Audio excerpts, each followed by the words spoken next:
my first question actually will be coming to you, Mr. Brar, because this question is something where we talk about how is it that BMW is driving that change. And while I truly appreciate your presence here, when we talk about India pushing very hard when it comes to EVs, when it comes to clean energy, when it comes to green manufacturing, how do you feel BMW is seeing India, especially in the long-term global strategy? Where do you think that vision is? All right, thank you everyone for being here today. I know it's the weekend and everybody wants to be back home with the family, but the fact that all of you are here really means a lot to us. Coming to your question, Isha, as you know, India has some incredible data points, but this data point we will not be very proud of, that 66 of the most polluted countries, cities in the world belong to India, and probably Delhi is the most polluted capital in the world. Not a great data to look at, but that makes us very responsible that how we can play the role in making sure that we bring the pollution levels down. And automotive industry is invariably being spoken about that we contribute one of the most. Of course, there are no data points when it comes to the real estate industry because you can't really measure what is the output of pollution from each of the companies which are building infras. Of course, Oberoi is here. I'm not pointing out at them, but Mr. Amitabh Kant and I, we were discussing just now that how electrification is improving a lot and what is the role we really need to play. And from BMW side, let me tell you, we have one of the biggest shares in the country today in terms of electrification.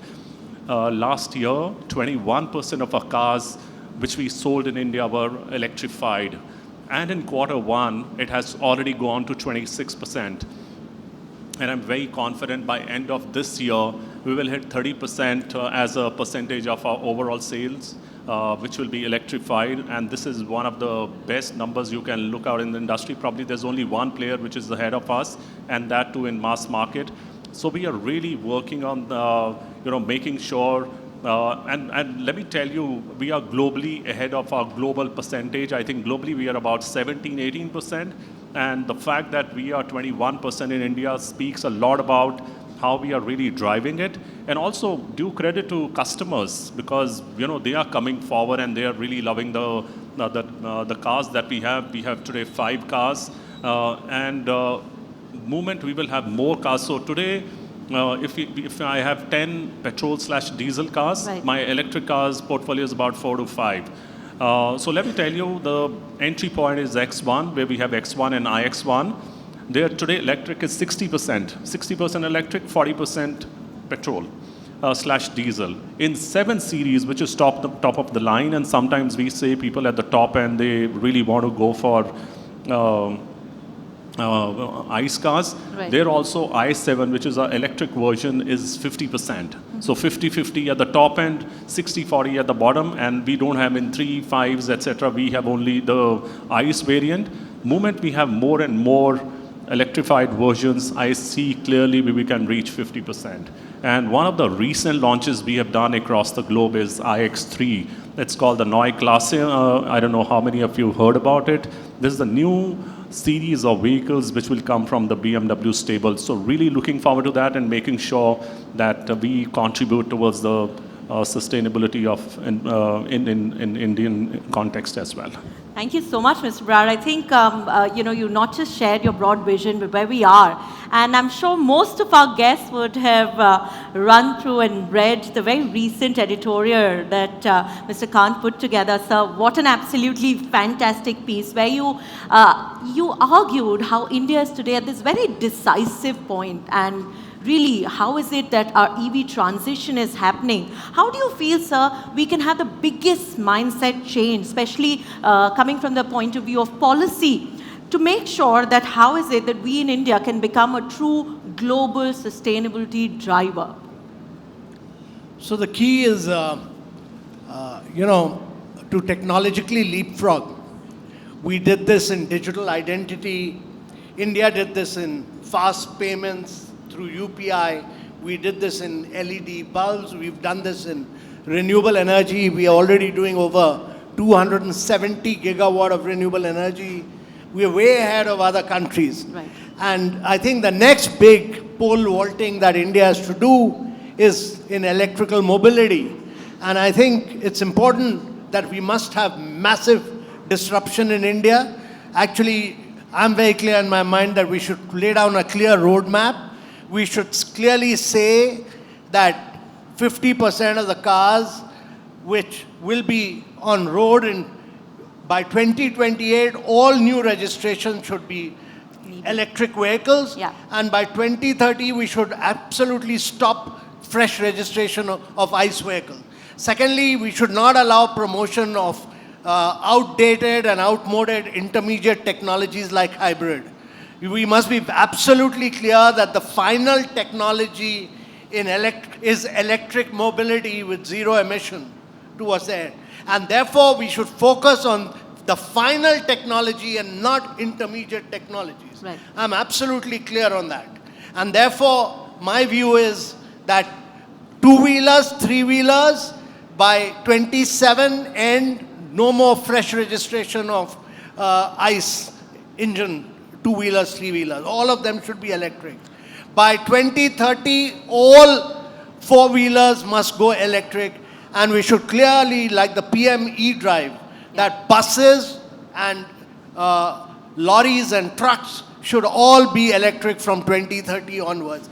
The country should actually mandate that. And mandate that, it's very important that in the context of the West Asian crisis, we are importing 180 billion worth of fossil fuel. The more you import fossil fuel, you are losing your energy independence. Right. You are dependent on other countries. Whereas in electric vehicle mobility, you become energy independent. The other thing India must do is to really push for battery cell manufacturing in India. Right. You can't shift one form of dependency to another form of dependency, and therefore battery manufacturing will be the key. Right. And the third is permeate this whole country with fast chargers all over. Those three things. Mandate, and this should come from the Bureau of Energy Efficiency, right, through the CAFE norms, push for chargers all over, and ensure that we technologically leapfrog in the years to come. The country should be absolutely clear, much like we've overtaken the rest of the world in digital identity and fast payment through mobile, we are going to do this in electric mobility. Very interesting, because you mentioned how unless we have a mandate, we don't see things happening. And with the timeline you've given, we have about 3 years. And I think we can collaboratively work on those timelines. I'm going to come to you, Mr. Sinha, now. You know, the book categorically talks about how industrialization without carbonization is possible, right? And when I talk about this in simple terms for our guests, for all of us, you were focusing on how is it that India can economically, without really repeating the pollution-heavy paths that were taken by various countries. But how do you see this happening? Yeah, so I think that's a really interesting question, and a part of the answer is something that Mr. Kant has always talked about, which is the fact that every challenge indeed has been an opportunity. So that's something that's gotten drilled into my head very clearly. But what you're talking about is very interesting. You see, I would say that we as India or as any other developing country, what we have today is the ability to not repeat not just the mistakes of the past, but also to take lessons from it. So essentially, as second movers, it would be safe to say that we have a first mover advantage, which is incredible, because back in the day when the world was industrializing, you didn't have advanced forms of battery storage. You did not have green hydrogen. You did not have green ammonia. You did not have artificial intelligence. You did not have any of this existing. But today, we have all of that existing. And what really differentiates India over here is that in India, both innovation and institutions are still evolving, right? Which is very different from the West. In the West, there is a level of institutional maturity that has been reached, which is not the case in India. So India is moving slowly in innovation, but very fast. Frugal innovation, we are the best. But we also have institutions which are still evolving. So we really have this wonderful and time-sensitive opportunity to ensure that both of them co-evolve and support each other. And I think that's really what's happening over here. So you're able to, like Mr. Kant talked about digital payments. The first time people have had experiences of banking in many rural areas has been straight onto their smartphones. So see the number of steps that we've actually skipped.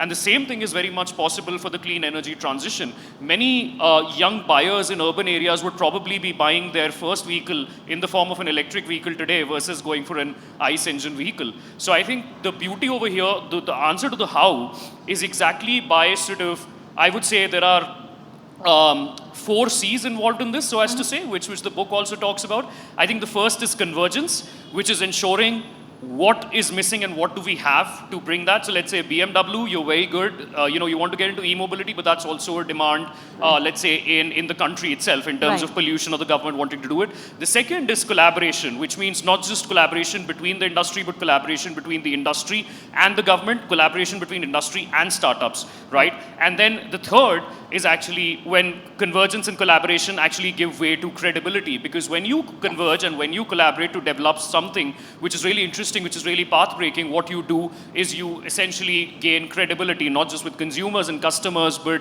with the governments as well. And finally is to make sure that this entire process is sort of circular. So you need to make sure that this entire thing keeps going on. So I would say those are the 4 C's that underpin in India being able to industrialize without having really the need to follow the same carbon-intensive pathways that we've always followed. So focus on the 4 C's your way. Thank you so much for addressing that. Mr. Brar, I'd like to come to you, and I'm going to take a cue from what Mr. Khan said earlier, is that if we keep a mandate, if we keep these as policies, but you are in the business to make money as well. So you need to make sure that from the industry point of view or from the industry perspective, how do you think you can see the policy stability is there? Or how do you think you can make sure that the policy makers are sort of giving you enough leverage to invest in EVs and in batteries and charging stations like Sir mentioned?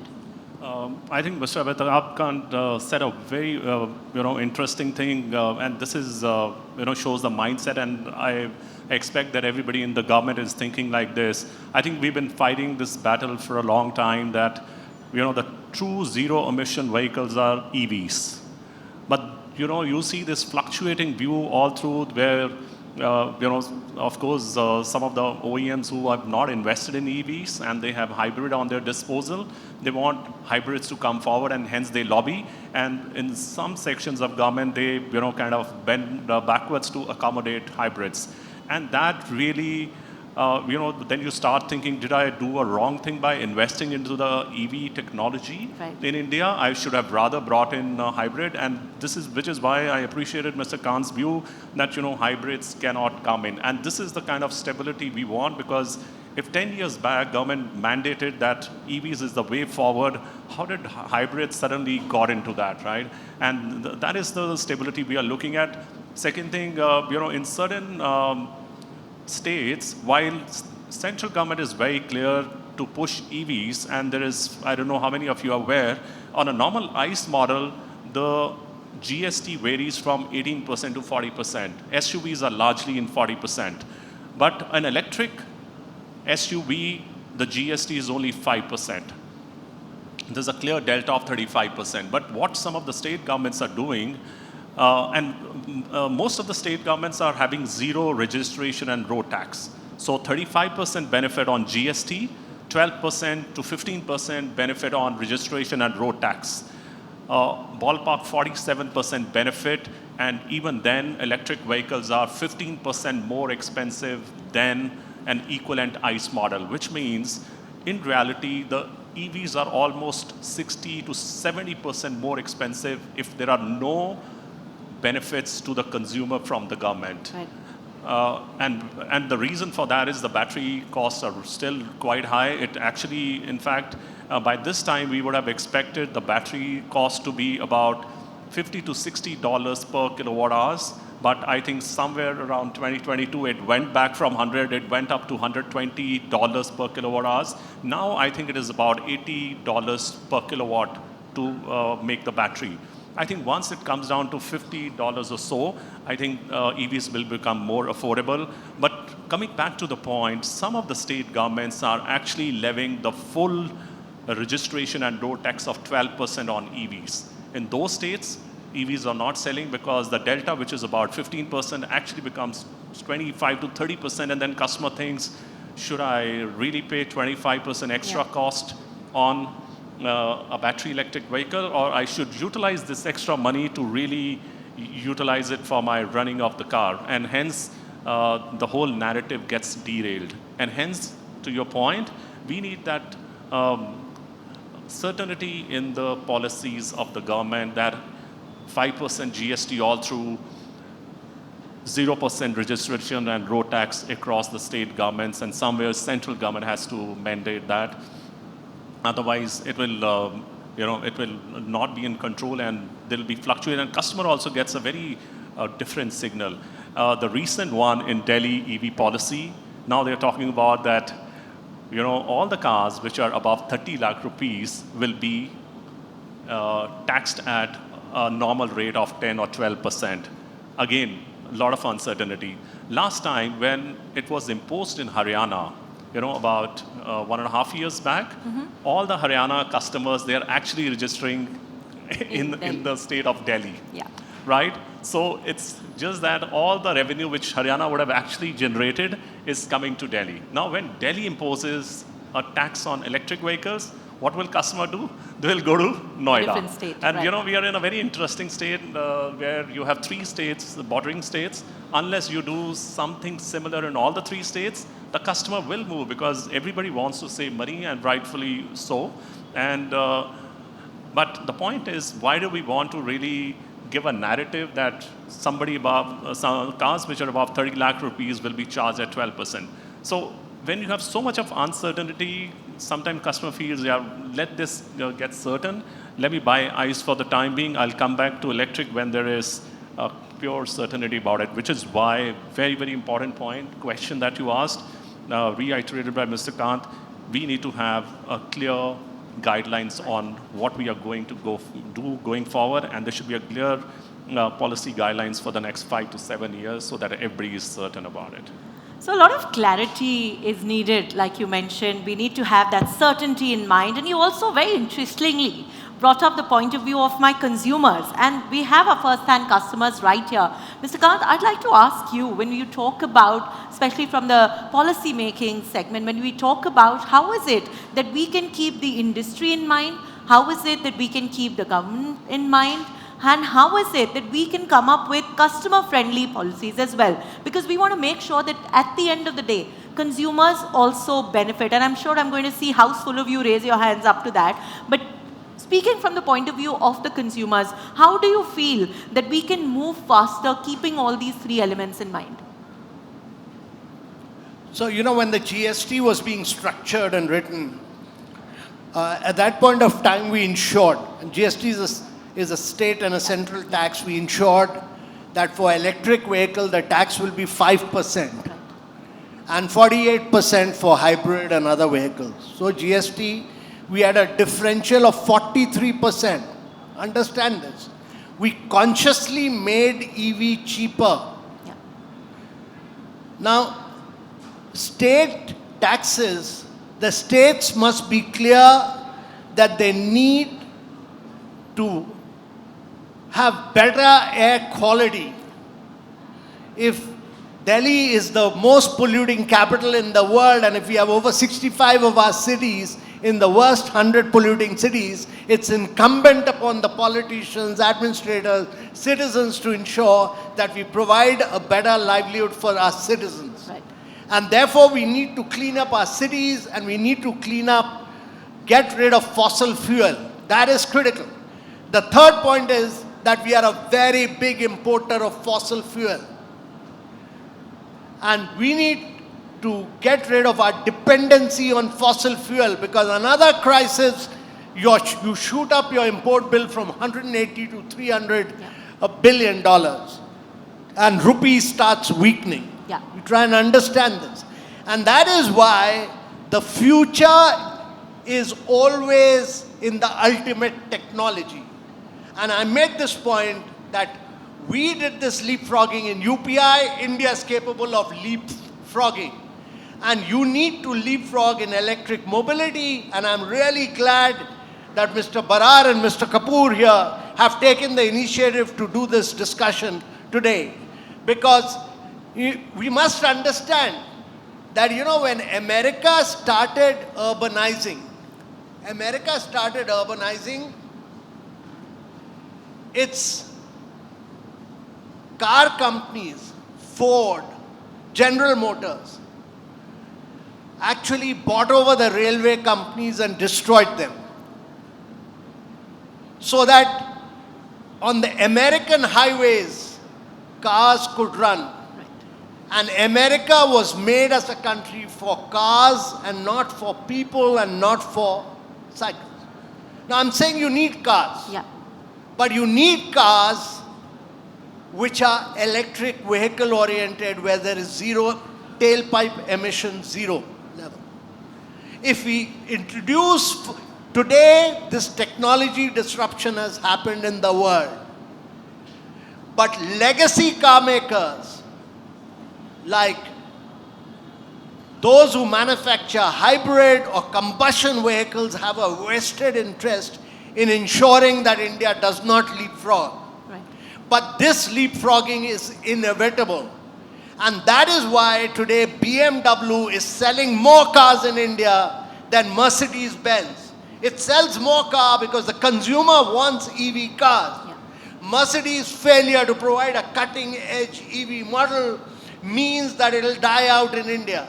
And those manufacturers who don't keep bringing cutting-edge EV models in India will fail to attract consumers. The consumer wants the best technology. The consumer wants zero tailpipe emission. The consumer wants to drive the EV. Outdated models will die, and that is why Tata's went in for EV vehicles. That is why Mahindra's went in for EV vehicles. I drive a Mahindra EV. And sooner, when I become a little more richer, I'll buy a BMW EV. And look at Sajjan Jindal. He bought over the MG Motors plant, and he's putting up a new plant in Shendra, Bitkin in Aurangabad, which is all electric vehicles.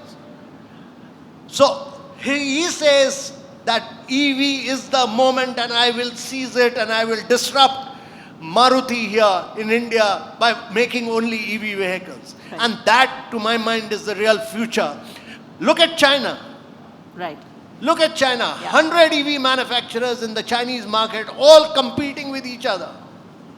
And all doing well. So you have Xiaomi, you have BYD, you have another company called Geely which has come in, and Geely says, I will beat BYD in the market. But they've gone and penetrated global markets all over the world. Right.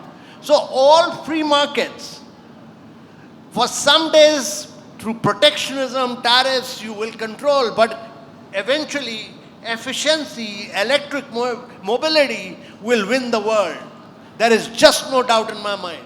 So on a lighter note, I would love for you to join us and have a look at the BMW i7 that we have on display here. A lot of our guests have, and I'm sure you're going to appreciate not just the features, but the whole intent about putting that together. And before I come to you, Mr. Sinha, I would once again like to encourage my wonderful audience. My colleagues are all around. Just feel free to raise your hand, pass them a cue card, pen down your thoughts, who you'd like your question to be raised to, and we'll be taking a couple of them right here. So, Mr. Sinha, let me come to you. You know, very interestingly, in the book, both of you sort of spoke about the climate intelligent governance. In fact, you came up with this amazing idea and thought. How do you think that this can come into practice for transportation, mobility, especially in the auto segment? Because we are partnering with the whole point of view that we get to learn as well with you. We are on this amazing learning curve. We'd love your thoughts on that, Mr. Sinha.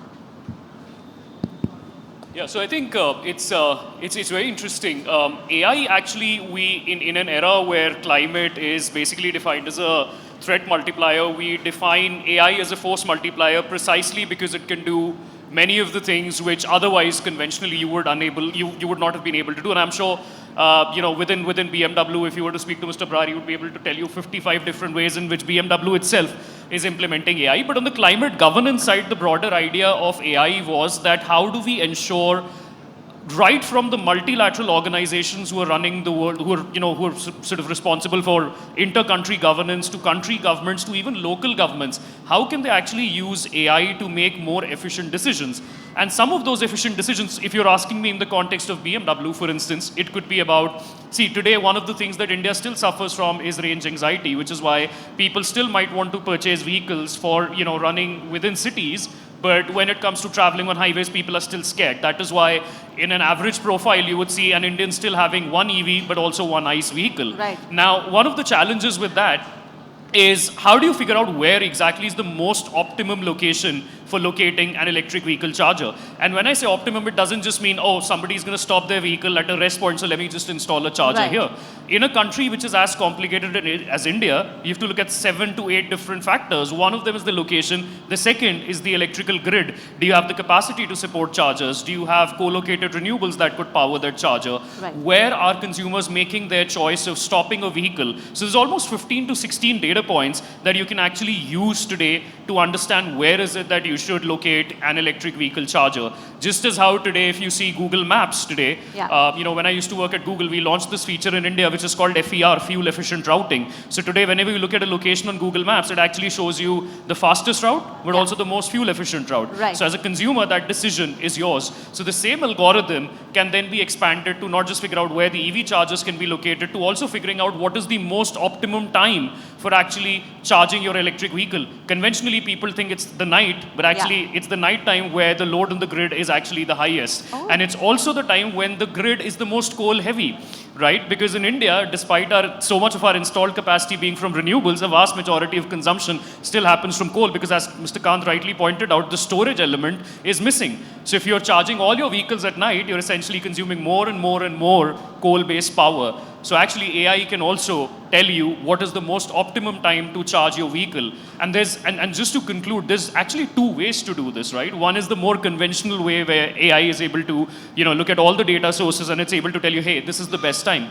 But today the power of AI is that even in countries where the power system is not integrated, where the data points are not integrated, today you've got advanced AI models which are actually able to look at satellite imagery to Right. see what time the coal emissions are actually the maximum, and parallelly look at consumption patterns to then suggest, oh, hey, it is quite likely that at this hour at your home, the power is actually clean versus being dirty. So even without having to do all the data integration, AI can still tell you what's the best time to do this. Yeah. I'd like to ask my audience members, how many of you actually knew that? How many of you really knew that there's a better time to sort of put your EV on charging? All right, fantastic. So I think for a lot of others, you just enlightened us on that. So thank you so much. And to this, I'm going to come to you, Mr. Brar. Mr. Sinha spoke of power of AI, especially in this segment. If I was to ask you, how do you think AI or software can play a game, especially when we talk about car of the future and in the luxury segment? How do you think you can play that around? Okay, so I'm going to talk about 4 or 5 points Right. on AI and software-driven vehicles. The first one is personalization. I think people are looking at cars more a reflection of their personalities, and they want some of the features where they really want to personalize. For example, if I want ventilated seats in summers or winters, how do I really activate that? How I want the screen to look like? What kind of mood lights I want in my car? They want the car to be like their homes, and they want to change it at the switch of the button. I think personalization is going to be the first piece. In terms of software-driven vehicles, I think ADAS is becoming very, very important, and more importantly, from a safety perspective. I think while it is not great for us, we already see the number of accidents coming down. Two big reasons. One is the way highways are monitored now. You have on all the highways, all the speed cameras. And people, the moment they see speed camera, they go slow. And Right. now speed camera frequency is so high that every 1 or 2 kilometers you have speed camera. So you can't cruise at 150 and come down to 90. You have to be constantly below the upper speed limit. So that is one. Number two, the ADAS. there's a forward collision, somebody is coming from left, coming from right, the rear collision, everything is now controlled. With the number of ADAS promoted cars increasing, the accidents are going down. It is really showing in our accident business, it is coming down. With the electric vehicles coming in, we see less of cars coming back to us. So while EVs are not good for our business, but still we are promoting because the number of cars are dropping with the number of EVs going up. But coming back to the point of AI, the third thing which is going to happen is the predictive maintenance. Right. We will get to know when your brake pads are going to wear out much in advance. Not that when your brake pads wear out and then they also damage the disc. Right. We will get to know much more in advance that what is going to happen in your vehicle. So all those things, also in terms of AI, we will get to know what is the right route planning. Even the battery management system with the AI is going to become far more efficient. So I see a lot of benefits. We talk about that internet was the first thing which really took us to the next level. Now AI is the next revolution which is going to take us into the next orbit much faster than we all really thought of. So I think these two are going to be the big game changer.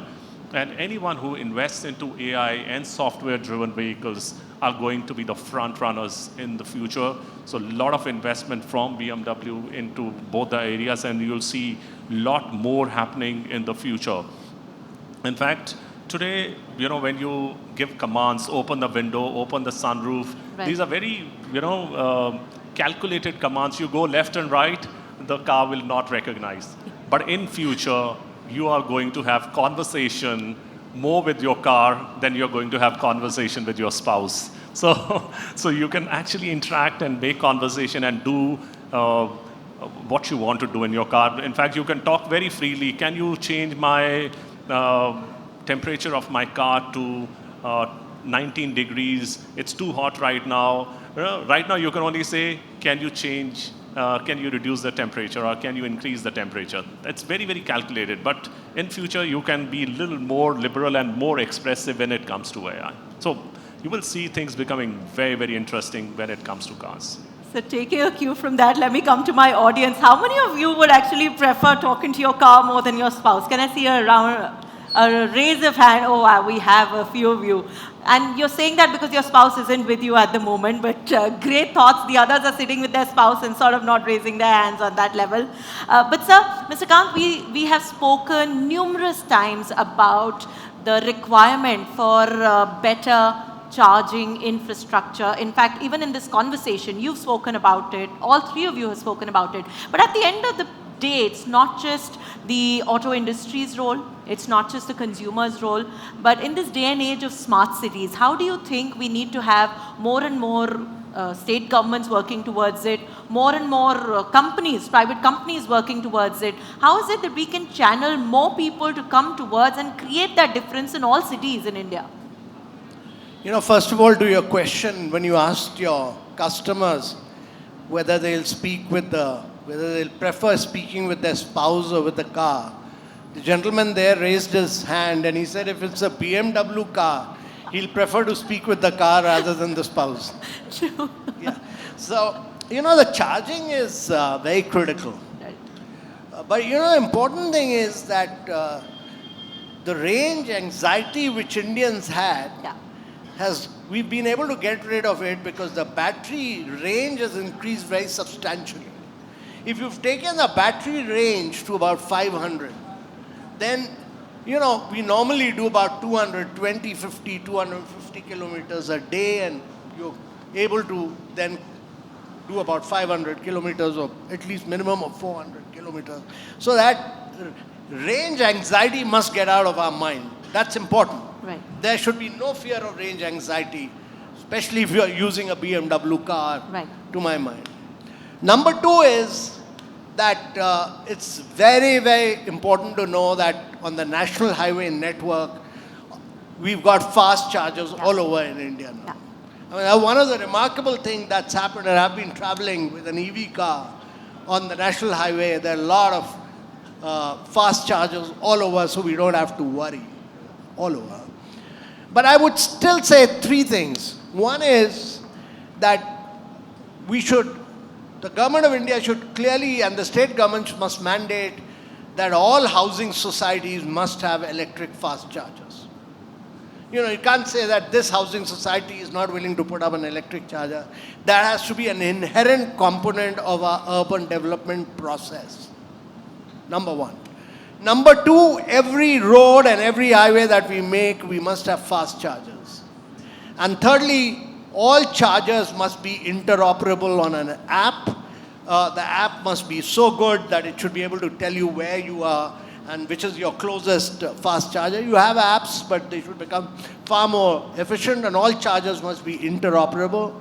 Also, the last point I want to make is that there's a lot of disruption happening in terms of fast chargers, and India should really accelerate the pace of technological evolution on fast charging. That's critical. Thank you so much for sharing that thought. In fact, I'm going to lick the next and come to you, Mr. Sinha. And as I do that, I'm also going to be requesting my team to maybe send us a few of those audience questions. Maybe we'll be happy to take a couple of those questions for each of our speakers. Mr. Sinha, after both the amazing speakers shared their thoughts with us, I want to ask you that today we're talking about these connected cars really generating huge amounts of data. How do you think we can use this data, and how do you think this data can actually help us and cities become a lot more smarter in other ways? You mean the data that's being generated just by the vehicles, or That's right. more generally?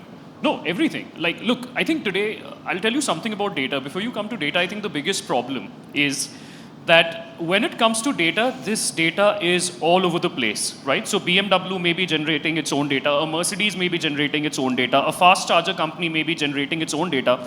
Unfortunately, the biggest challenge with data in India is not that it exists. It is the fact that it is not democratized, and it is not democratized on a common platform.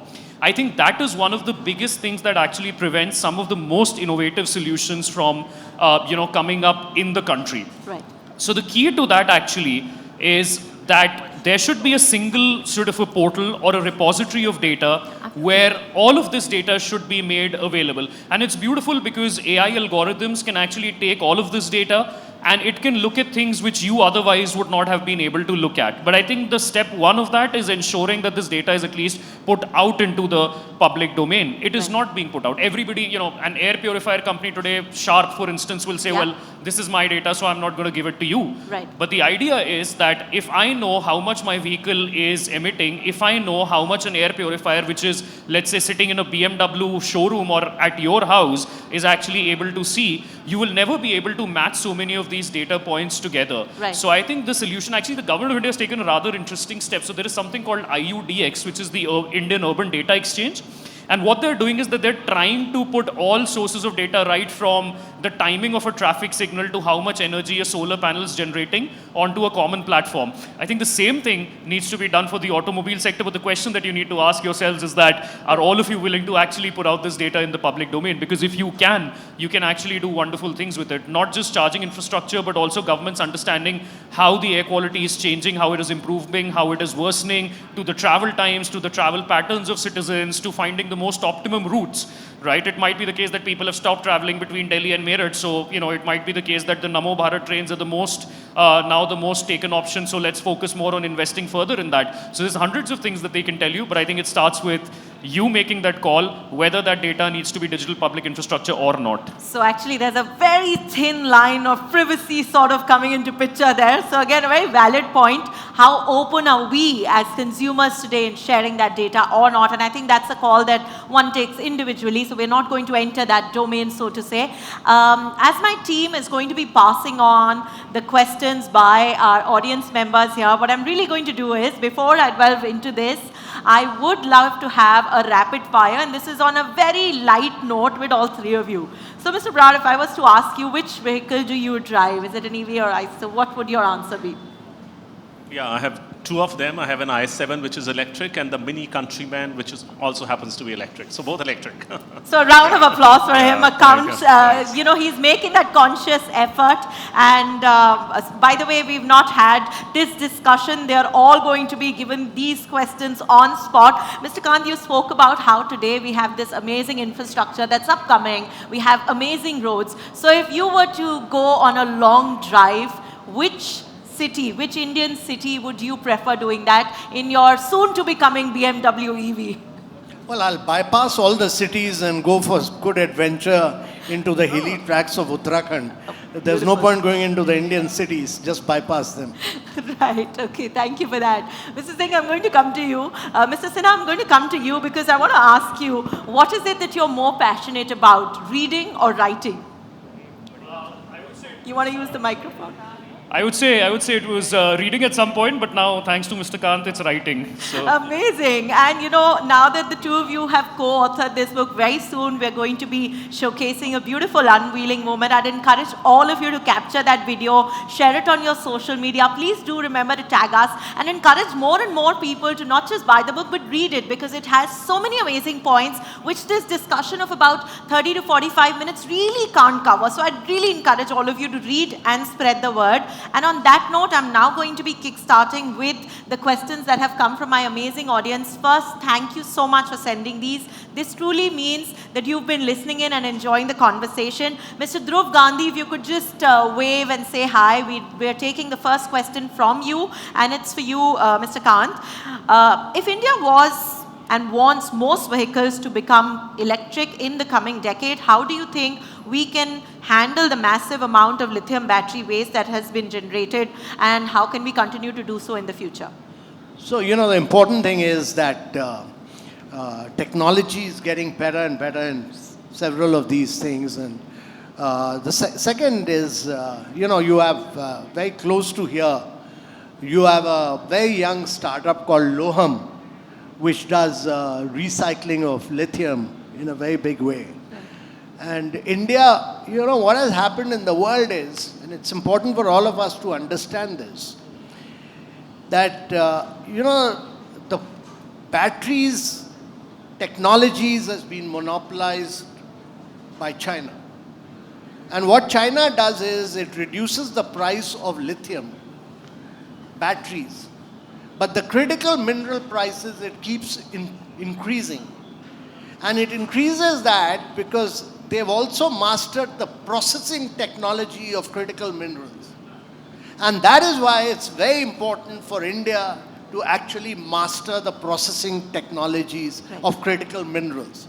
So in the years to come, it's not only recycling which is important, which many of our young startups are doing, but also master the processing technology. You need energy independence. You need independence on processing technology of critical minerals. You need independence on semiconductors. Right. And that is why India has gone in for 12 companies now which are actually doing chip manufacturing in India. We used to do a lot of chip design in India, but the future of the world, and there's a new book called Chips Wars, which all of you must read. It's written by a professor from Fletcher. All future wars, all future automobiles, all future planes, everything will be driven by chips. Right. And that is why India took the lead of getting these 12 manufacturers to do chip manufacturing in India. Thank you so much. I hope that addresses your question. Thank you. So I'd like to share with you, we have a next Gen Z amongst us who asked that question. So a round of applause for bringing that up. Thank you so much. The next question for you, Mr. Brar, from my audience, Ayush Singh, who is also the founder of Miti Mart, and he'd like to share how he's been inspired by the book's theme of continuous evolution. So congratulations to our co-authors. He wants to know, as India grows into a global AI, how is BMW leveraging AI to shape the future of mobility? And also, how is this transition to EV? What is BMW's vision when you go into this deep sustainability sort of thought? I think I partially answered the question when the question came on AI. Probably you were writing the question at that point in time. But I'll repeat a few of the things on AI as I spoke about you'll be having conversation with the car going forward. You're not going to speak in short sentences. You will be going to have conversation. There'll be feature on demands. FOD is what we call in our automotive language, which is feature on demand.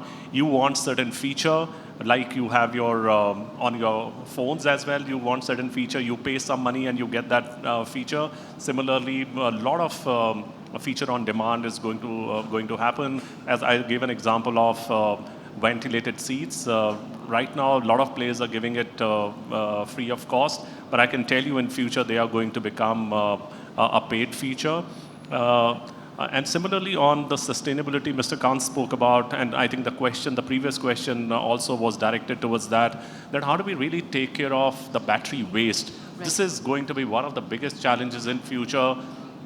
While it looks very nice that we are reducing the pollution, but battery waste management is going to be one of the biggest challenges, and there are a few startups already, and even the companies, I think it'll be mandated by the government that how do you really take care of that, otherwise there are going to be penalties in the future if we don't take care of those waste management. So I think both put together a lot of work in this direction, and I think this is a question in the right direction.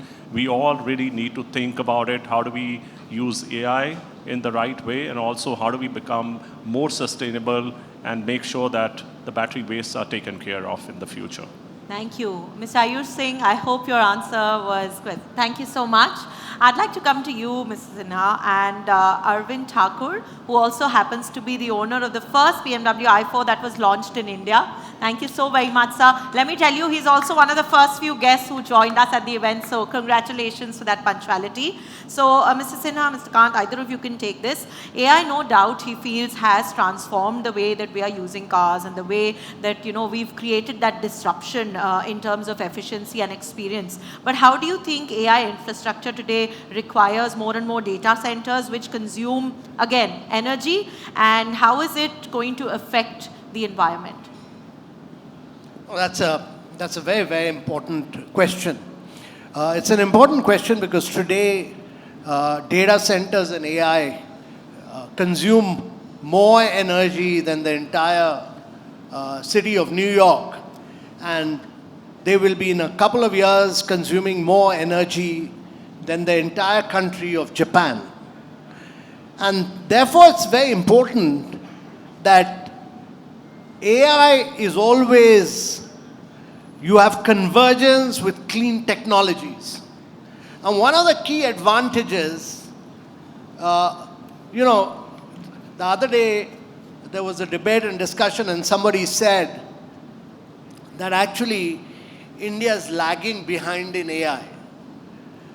But we should all be very clear that, AI, artificial intelligence, for chip manufacturing, you need lithography machines which are controlled by one company in the world, which is ASML of Netherlands. You need GPUs which are controlled by NVIDIA. Right. And for all this, you need helium gas for making chips, which is controlled by Qatar Gas, and if Strait of Hormuz is choked, then you will not be able to get helium. So we are living in a globally interglobal world where chips come from somewhere, lithography machine comes from somewhere else, and gas, helium coming from somewhere else. Now, India can't be left behind because India controls 20% of the data of the world. Artificial intelligence is driven by data. Right. 20% of that data comes from India. And therefore, logically, 20% of the data centers will be put up in India.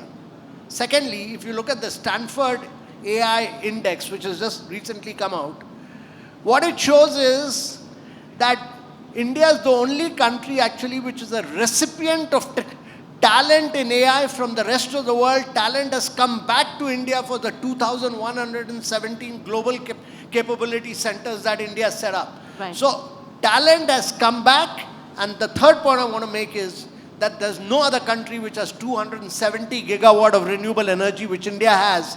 And therefore, the future data centers will all be established in India because of renewable energy. And actually, to my mind, we should raise our target of 500 gigawatt of renewable energy to 1,500 gigawatts, because Microsoft, Amazon, Google are all putting up data centers in India, many of them in Vizag, and all of this should be driven only by renewable energy. And therefore, to this very important question, data centers are critical, but they should be driven by clean energy, and India is the only place which can provide you renewable energy for the future. Thank you so very much. A round of applause for all our audience members. Yes, Mr. Sinha. No, I'll just add to that. I think what Yeah. Mr. Kant has said is fantastic. And to your question, I just wanted to add one other little thing, which is I think it's also interesting to look at how data centers can be seen as an opportunity, not just for adding more clean energy, but also for contributing to India's rural and semi-urban development. And the reason why I say that is today, there is a Meta data center in Mexico, which is actually using water, which has basically been recycling. They've recycled the wastewater of the entire city, and they're using that in the data center. There's so many villages and cities in India which today don't have a wastewater recycling plant. By the virtue of setting up a data center, you're also, creating now a wastewater recycling plant which can give water back to those villages. Similarly, in Hamina, Google's data center in Finland, they're actually using the waste heat from that data center to keep homes warm. Of course, you don't want to do this in the cities, but if you're building even a small data center in Ladakh, imagine the power that district heating can give you. Yeah. And in Johor, in Malaysia, which is one of the biggest data center parks there, they're actually setting up renewable energy on site, round the clock carbon-free energy on site. So as Mr. Kant said, use that as an opportunity to bring additional renewable energy into the picture. So I think India has everything. We have green electrons, which is green power. We have green molecules, which is green ammonia and green hydrogen. I think the way forward is now to have green tokens, which is green AI. Thank you for that. In fact, a few of those points were also mentioned. So thank you so much for sharing that. And I think now it is time for me to request our dignitaries and our leaders to please join us on stage as we unveil the absolutely spectacular Smarter Than Storm right here. So may I request all of you to please welcome Mr. Kapoor, Mr. Mudgil, and all our dignitaries to join in as my colleague brings up a copy for each of them. I will also be giving a countdown for all of you to please do the unveiling, and we'll have some amazing photo opportunities here. A reminder to my guests, feel free to take pictures, videos. I would love for you to share them on your social media handles. Please do remember to tag us at BMW, at BMW Deutsche Motoren, at HarperCollins, who have put in a lot of love and effort, and of course, Mr. Kant, Mr. Sinha. All right, everybody, I would love for you to put your hands together. So on the count of 3, 2, 1. I now request all of you to please put your hands together as we unveil Smarter Than the Storm, and as we look forward to bringing to you these driving thoughts on leading sustainability and a lot more action coming your way. Thank you so very much for being a part of this absolutely spectacular moment here with us. Our dignitaries will be available for sharing a few thoughts offline, but I also want to share with you, Mr. Kant has been kind enough and joined us before his flight, so he's going to be here for very limited time. I would now like to request Mr. Kapoor and Mr. Mudgil to please present a token of our appreciation to our dignitaries. So these are beautiful art pieces that have been created by an Indian artist, and they talk about how today we are creating that difference and change and really implementing, and how is it that we can visualize a beautiful art. So I want to share with you, sir, that while it showcases, and let me also show it to my wonderful audience members, that it is talking about the drive in the right direction in a beautiful environment, atmosphere that I think each of us visualize and hope for, along with the certificate of authentication that we'd like to present you with. Let's have a group photograph once again, and let me take this opportunity and thank my dignitaries, my wonderful audience members for their presence. I'll be welcoming you to join us for high tea, for engagement with some amazing conversations coming your way. All thanks to our amazing leaders here. Thank you so very much. Very many congratulations on the book, and we wish you the very best. I'm sure each one of you that's going to read it is going to have a great learning experience. On behalf of BMW and BMW Deutsche Motoren, this is Isha Bhalla, thanking you for your very kind presence. And let me once again share with all of you that I look forward to you being a part of this beautiful evening together with your presence. You are welcome to carry a moment with us. The book signing, if you'd like to have a personal copy for yourself, feel free. The co-authors are here with us for the next few minutes, and I'm sure they would love to say hi and involve you in a conversation. Thank you for your presence.